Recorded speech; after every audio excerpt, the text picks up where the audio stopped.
आम्ही सुरुवात आणि come to my mini vlog 3, 2, 1. आज आम्ही करत आहोत आमच्या हॉलचं डेकोरेशन म्हणजे आम्ही त्याला करणार आहे लिपन आर्ट.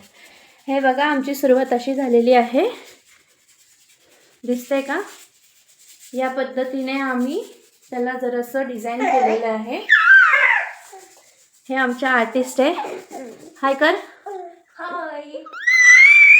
हे बघा आमचं डेकोरेशन मधला एक पार्ट.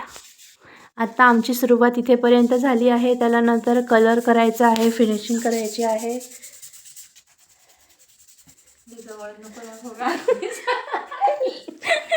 आमचा आर्ट थोडंसं चुकलेला आहे, पण तुम्ही समजून घ्या. हा आमचा पहिला दिवस आहे, पहिला ब्लॉग आहे आणि आम्ही पूर्ण फायनल तुम्हाला आमच्या बेडरूमचं नाही, हॉलचं डेकोरेशन दाखवू. आमचा पहिलाच ब्लॉग आहे. आमच्या खूप साऱ्या गोष्टी चुका होतील, तुम्ही आमच्या चुकांना माफ करून द्या. आमचा आता पहिले तुम्ही बेडरूमचा व्हिडिओ बघून घ्या. अशा प्रकारचा आमचा बेडरूम आहे. हॉल शी